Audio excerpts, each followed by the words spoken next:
Halo, Assalamualaikum warahmatullahi wabarakatuh. Kembali lagi bersama saya Teguh Mupernas Bakti, mahasiswa Magister Pendidikan Dasar Universitas Terbuka.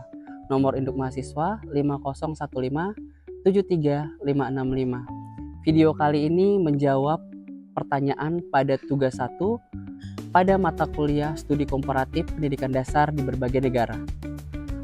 Pada pembahas sebelumnya, pada diskusi-diskusi, kita sudah membahas tentang tantangan dan solusi pendidikan di Indonesia, pentingnya pendidikan multikultural dalam membentuk karakter bangsa, kolaborasi antara pendidikan formal dan informal, dan integrasi teknologi informasi dan komunikasi atau TIK dalam pembelajaran pendidikan dasar yang kreatif dan berimbang. Untuk tugas kali ini, saya diminta untuk menganalisis sejumlah jurnal yang membandingkan dengan pengalaman saya sebagai guru di Sekolah High School Indonesia Medan.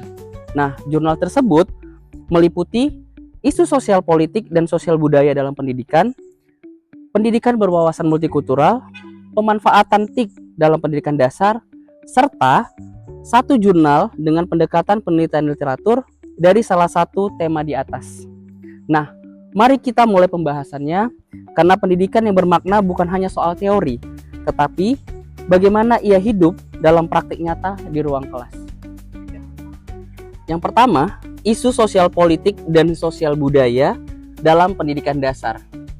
Artikel jurnal yang saya analisis berjudul Analisis Dampak Modernisasi Terhadap Perilaku Siswa Sekolah Dasar pada Aspek Sosial Budaya. Poin penting dari artikel jurnal tersebut adalah jurnal tersebut membahas dampak modernisasi terhadap perilaku siswa sekolah dasar. Dampaknya bersifat ganda, yaitu positif dan negatif. Beberapa dampak negatif yang disoroti adalah 1. Meningkatnya perilaku menyimpang seperti bullying, tawuran, dan pergaulan bebas. 2. Individualisme yang mengikis nilai gotong royong. Yang 3. Penyalahgunaan teknologi seperti media sosial yang menyebabkan siswa lebih emosional dan kurang bersosialisasi. 4. Penurunan rasa bangga terhadap budaya lokal dan munculnya gaya hidup hedonis.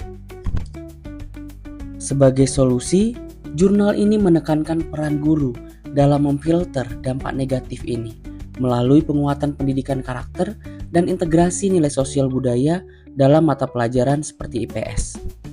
Selanjutnya, relevansi dengan pengalaman mengajar di Sekolah High School Indonesia Medan. Di Sekolah High School Indonesia Medan yang menerapkan standar internasional dan didukung fasilitas modern, saya merasakan bahwa modernisasi sangat kental, mulai dari akses bebas terhadap gadget dan internet, hingga pembelajaran berbasis teknologi tinggi. Namun, tantangan muncul ketika siswa lebih nyaman berinteraksi dalam dunia digital daripada secara langsung. Untuk itu, kami mengintegrasikan pendidikan karakter ke dalam kegiatan harian dan pembelajaran, mendorong siswa untuk merefleksi sosial melalui proyek berbasis komunitas, serta membangun kesadaran budaya lokal meskipun berbeda dalam lingkungan internasional. Yang kedua, pendidikan berwawasan multikultural. Artikel jurnal yang saya analisis berjudul Strategi Pendidikan Multikultural dalam Membentuk Karakter Toleransi pada Siswa di Sekolah Dasar. Poin utama dari artikel tersebut adalah artikel ini menekankan pentingnya pendidikan multikultural dalam membentuk karakter toleransi siswa sekolah dasar. Beberapa poin utama dalam artikel ini adalah 1. Pendidikan multikultural dan toleransi. Pendidikan tidak hanya mengenalkan keberagaman, tetapi mengajarkan siswa untuk menghargai perbedaan budaya, agama, dan etnis. Yang kedua, strategi pembelajaran multikultural. Penggunaan diskusi budaya, integrasi nilai lokal dalam pembelajaran, dan refleksi siswa terhadap isu sosial. Dan yang terakhir, dimensi pendidikan multikultural menurut Banks. Integrasi konten, pengembangan pengetahuan, pedagogi ekuitas, dan pengurangan prasangka. Selanjutnya, relevansi dengan pengalaman mengajar di Sekolah High School Indonesia Medan. Di High School Indonesia Medan, nilai-nilai multikultural sudah menjadi bagian dari budaya sekolah. Melalui program seperti Multicultural Week, Semangat Cinta Indonesia, dan Peace, Tolerance, and Respect atau PTR, siswa diajak untuk mengenal dan menghargai budaya sendiri dan orang lain. Ini sangat sejalan dengan strategi, diskusi budaya, dan pengembangan kesadaran sosial dalam jurnal. Selain itu, dalam mata pelajaran visual art, siswa tidak hanya membuat karya seni, tetapi juga mempelajari makna budaya dari karya tersebut, mengimplementasikan dimensi integrasi konten, dan pengembangan pengetahuan budaya. Yang ketiga, pemanfaatan TIK dalam pendidikan dasar. Jurnal yang saya analisis berjudul Pemanfaatan Teknologi Informasi dan Komunikasi atau TIK dalam Dunia Pendidikan. Poin penting dari artikel tersebut adalah artikel ini membahas bagaimana TIK membawa perubahan dalam pembelajaran dari metode tradisional menjadi lebih dinamis dan interaktif. Beberapa poin penting adalah 1. Transformasi pembelajaran. TIK membawa metode pembelajaran yang lebih modern dan memotivasi siswa. Selanjutnya, relevansi dengan pengalaman mengajar di Sekolah Highscope Indonesia Medan. Di Highscope Indonesia Medan, TIK bukan hanya alat, tetapi menjadi bagian integrasi dari pembelajaran. Siswa sudah terbiasa menggunakan iPad dan laptop untuk mengeksplorasi materi pembelajaran, termasuk visual art. Kami menggunakan aplikasi seperti Canva dan Google Slide untuk membuat proyek seni dan refleksi digital yang mendukung keterampilan abad 21. Kami juga menghadapi tantangan seperti menjaga keseimbangan penggunaan teknologi agar tidak berdampak negatif. Misalnya dengan mengatur screen time dan mengajarkan etika digital kepada siswa. Kesimpulan dari analisis ketiga jurnal tersebut adalah saya menemukan bahwa pembelajaran yang berbasis pendidikan multikultural, pemanfaatan TIK, serta kesadaran akan isu sosial politik dan sosial budaya sangat relevan dengan tantangan yang kami hadapi di Sekolah Highscope Indonesia Medan. Melalui strategi ini, kami dapat membentuk karakter siswa yang lebih toleran, kreatif, dan berwawasan global. Yang keempat, analisis jurnal studi literatur mengenai pemanfaatan TIK dalam pembelajaran di sekolah dasar. Artikel yang saya analisis berjudul Transformasi Peningkatan Kualitas Pembelajaran di Sekolah Dasar melalui Pemanfaatan Teknologi, Informasi, dan Komunikasi. Poin penting dalam artikel tersebut adalah 1. Tujuan penelitian, yaitu mengeksplorasi potensi TIK dalam meningkatkan kualitas pembelajaran di sekolah. Yang kedua, metode studi literatur, yaitu yang pertama, mengumpulkan dan menganalisis data dari jurnal, buku, dan artikel ilmiah. Yang kedua, langkah studi literatur. Yang pertama, persiapan alat. Kedua, penyusunan pustaka. Ketiga, pengaturan waktu. Dan yang keempat, pencatatan hasil bacaan.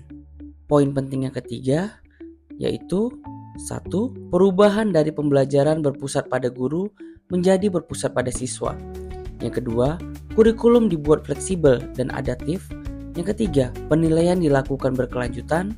Dan yang terakhir, keempat, fokus pada aspek kognitif, sosial, emosional, dan spiritual siswa. Poin penting yang keempat, fungsi TIK dalam pendidikan. Yang pertama, sebagai alat bantu, yaitu untuk mengolah informasi. Yang kedua, sebagai ilmu pengetahuan yang harus dikuasai siswa. Dan yang ketiga, sebagai media literasi pembelajaran berbasis komputer. Poin penting yang kelima, dampak positif TIK. Yang pertama, meningkatkan motivasi, kreativitas, dan keterlibatan siswa. Yang kedua, mendorong keterampilan abad ke-21. Dan yang ketiga, membangun kepercayaan diri dari lingkungan belajar inklusif. Poin penting yang keenam yaitu strategi implementasi TIK, yaitu e-learning, multimedia interaktif, kolaborasi digital, personalisasi pembelajaran, game edukatif, dan evaluasi berbasis TIK.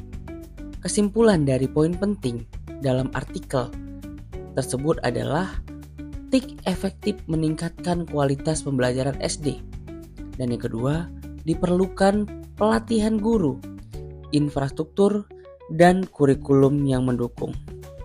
Refleksi dan manfaat yang saya peroleh dari analisis artikel tersebut adalah yang pertama, metode studi literatur dalam artikel ini sangat efektif dalam membangun landasan teoritis dan praktis yang kuat. Saya melihat bahwa pendekatan ini dapat dijadikan acuan dalam perumusan kebijakan pendidikan, pelatihan guru, serta pengembangan kurikulum berbasis digital. Dan melalui analisis jurnal ini, saya juga memperoleh pemahaman yang lebih mendalam mengenai bagaimana TIK dapat digunakan secara strategis untuk meningkatkan kualitas pembelajaran di tingkat pendidikan dasar. Saya juga menyadari bahwa pemanfaatan teknologi bukan hanya tentang penggunaan perangkat, tetapi tentang bagaimana teknologi tersebut mendukung prinsip-prinsip pedagogi modern yang berpusat pada siswa. Sebagai penutup, dapat saya simpulkan bahwa dinamika pendidikan dasar di era globalisasi menuntut adanya transformasi yang menyeluruh, baik dalam aspek pedagogi, nilai-nilai multikultural, maupun pemanfaatan teknologi informasi dan komunikasi atau TIK. Analisis jurnal yang saya sajikan dikombinasikan dengan refleksi atas pengalaman mengajar di Sekolah High School Indonesia Medan menunjukkan pentingnya sinergi antara teori, akademik, dan praktik di lapangan dan menciptakan pembelajaran yang bermakna, inklusif, dan berorientasi pada masa depan. Pemanfaatan studi literatur sebagai pendekatan metodologis juga memberikan landasan yang kuat untuk pengambilan keputusan berbasis bukti, khususnya untuk merumuskan strategi pembelajaran yang relevan dan konseptual.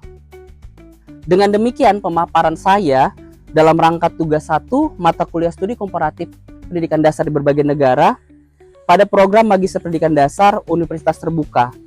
Semoga dapat memberikan kontribusi dalam pengembangan wawasan akademik dan praktik pendidikan dasar yang lebih baik di Indonesia. Akhir kata saya ucapkan wassalamualaikum warahmatullahi wabarakatuh.